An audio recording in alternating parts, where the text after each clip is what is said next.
What's up everybody, Gamer Dad Dan here, and I'm bringing you a video based on the game Rival Kingdoms, Eye of Destruction.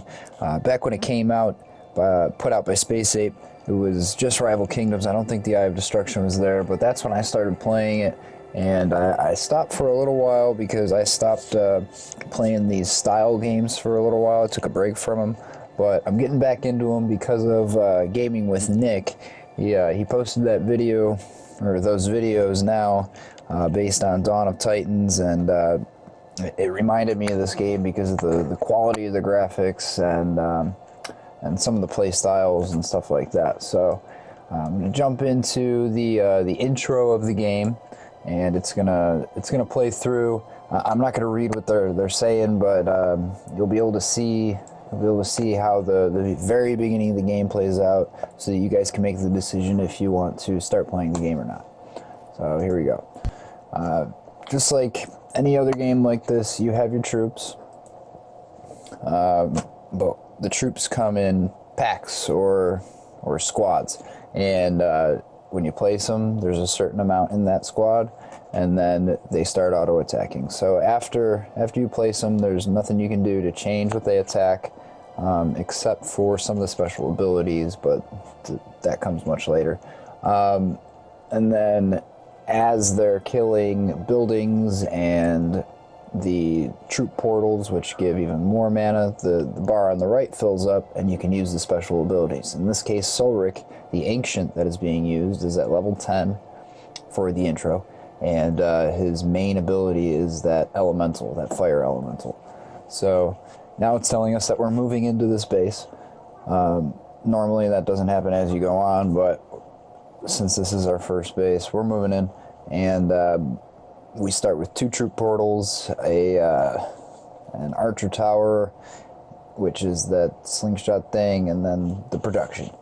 And just like any one of these other games, especially like Samurai Siege, which is also made by Space Ape and a very good game, which I'm considering getting back into now that I've gotten back into this. But the cool thing about this game is there's so many options to it.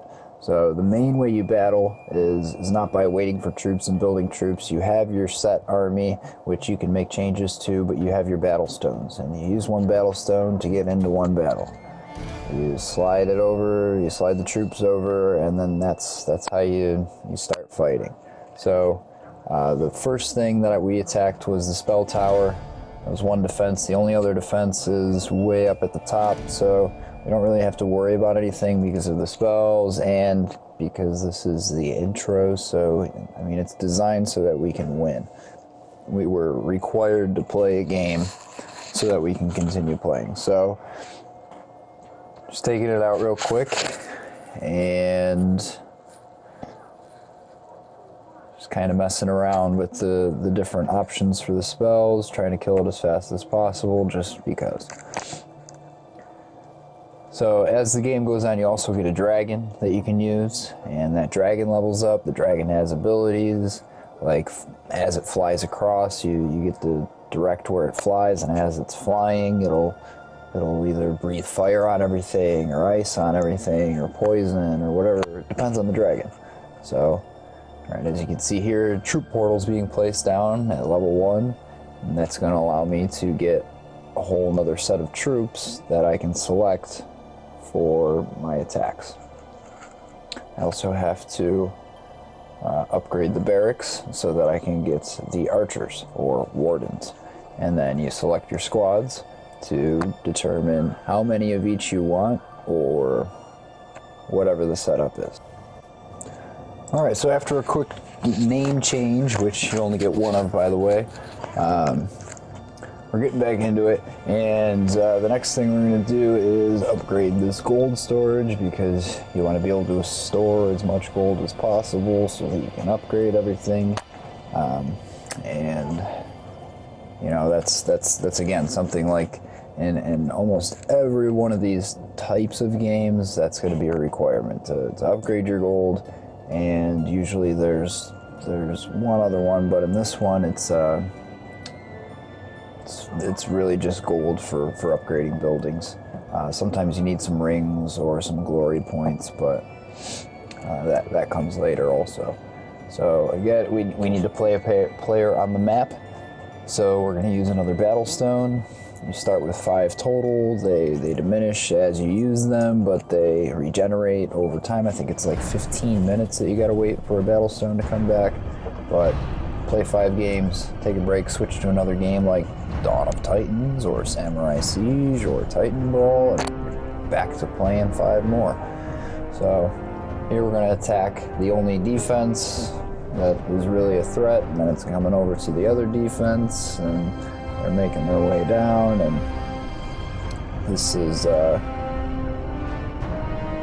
not a high-level base or anything, so it's not really hard to take them out when you know what you're doing, or when you at least have just a little idea of what you're doing, because all you got to do is once you take out their defenses, there's nothing but waiting. And the beautiful thing about this game, one of the best things about this game, is you really don't have to wait if you don't want to. There's that little button down there at the bottom left that looks like a fast forward button, and that's exactly what it is. You press that, the game will fast forward, and you don't have to just sit there and watch them slowly hack. They'll move much faster, and it'll get through the game faster. So as we go on, because this is the second victory in a row, with the win streaks, you get special rewards, and it'll tell you when the next streak reward and what it is, and this one is a treasure chest. Lots of chests in this game, so I do like that. It happened to come with a battle stone, so that means we can play one more game without having to wait. And next, we also got 500 gold from the main quest, which is going on. One of the main quests, the Snowflake, is the main quest that's going on. 400 diamonds from our daily reward, option to spend some real money. And let me tell you guys that champ that you get for free after all of them, she's not bad. She's an epic. So signing in for the required number of days might not be a bad idea. So now that we got some more gold, we're going to build everything that we can. Also, it's going to fulfill quests, so it might give us back some gold or gems or whatever else the reward is.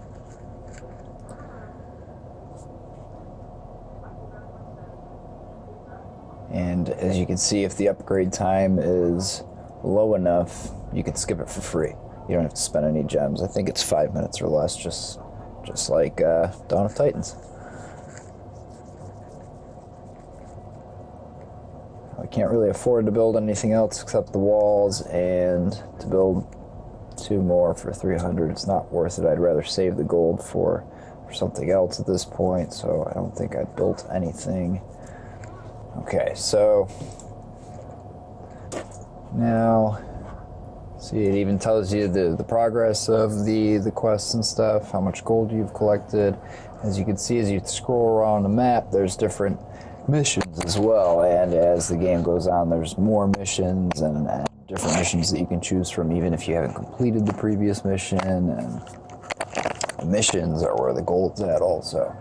Some of these missions, like, once you move up, they pay out hundreds of thousands for a normal to easy mission. You can skip forward to impossible missions, but they really are impossible. So unless you have some secret strategy that gets you in to win the match, it's impossible. For this one, like any other match, we got to take out the main base to win the mission. And that's basically it. It's not a strong base. My troops aren't really strong because they're basic, but we just got them. But the Solric that we have automatically is pretty strong. It's an ancient for level 9, so that's okay. Makes it a little better. Looks like we lost a level from the intro to the actual game, though, or something.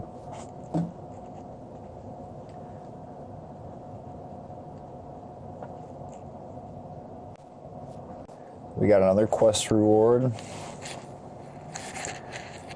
And just look through the other quests.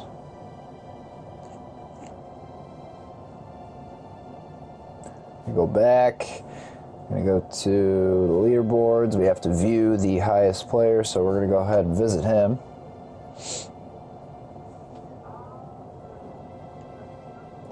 And look at that. So, again, like most of the other games that are designed like this, it gets pretty crazy once you get up to the highest levels possible. So, you know, it's just a matter of time and building and waiting and all that. But one of the things that's great about this game is the options that you have for playing. Like once you get into a kingdom, the kingdom attacks don't take away from your battle stones, and you know, there's options to, you can win battle stones from chests from winning matches and other things like that. You can you have your ancients, which give you all sorts of different abilities, and there are so many ancients. In the future videos, I'm going to go through those and show you guys all the ancients and the ones that I've unlocked and stuff in my main account. Right now, you know, obviously there's only the one that I have, and I don't even have a dragon yet, but basically the intro to the game is teaching you how to play it, showing you the different options for play, showing you how to level up your base and everything else that you do, and just taking you through practice matches. I mean, these are so easy that's all they are. Just practice matches versus AI. These aren't people's actual bases or anything. Some of them are so randomly built that they look like they could be somebody's base, but it's all AI when you're playing missions, as far as I know. I mean, 99% sure. I guess I could be wrong on that, but I don't know. The names that they pick and just the way that a mission is, you would think that it's not going to place you up against a random person. It's going to place you up against AI. So, as you can see, that was pretty easy to cut through, even though my guys are low health. The base is low health, so matches out. I do know that as you go through the multiplayer mode where you're playing against real players, see, as that got up to hard, that could have been harder. So now we're going back home, see if we can level up anything else, see if we can get that difficulty on that mission from hard down to normal, because it'll change as you get stronger. And but with 618 gold, we don't have a lot of options. This we can level up, but we could also just build another one and then fulfill that quest, I believe, or at least get them all out there. So that's what I decided to do here.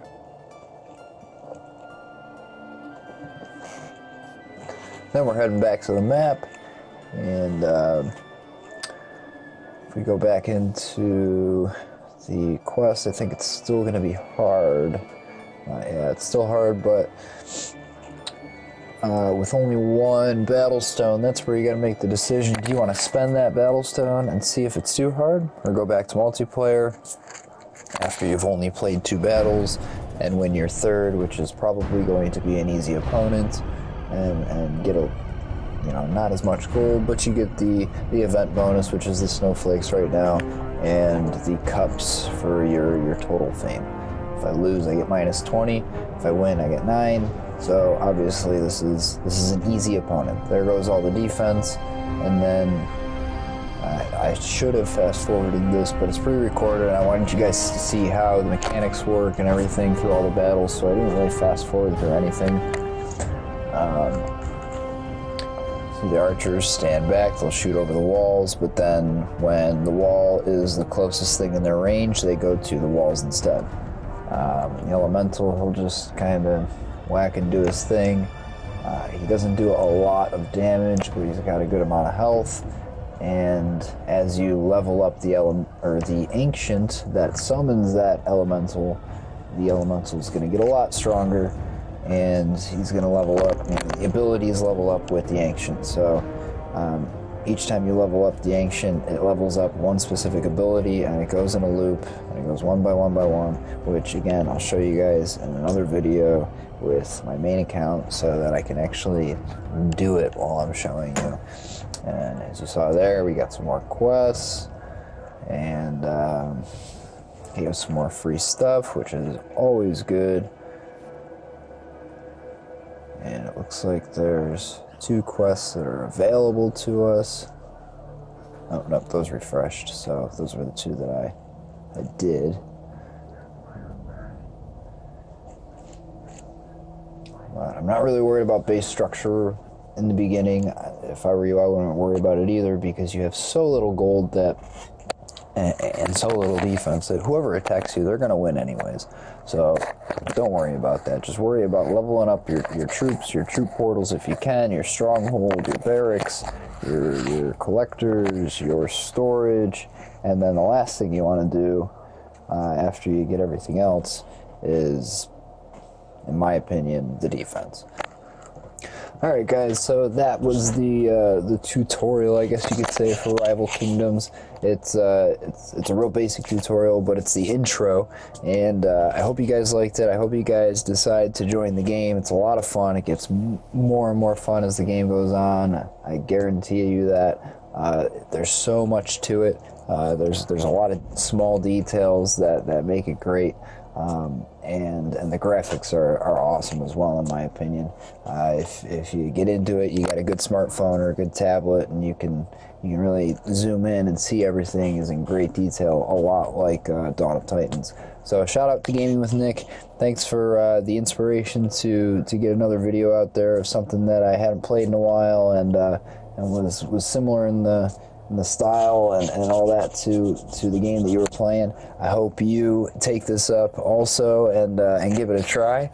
If you do, we got room in our clan, so or guild or kingdom, I guess it is in this game. But this is Gamer Dad Dan signing out. Have a good one, guys.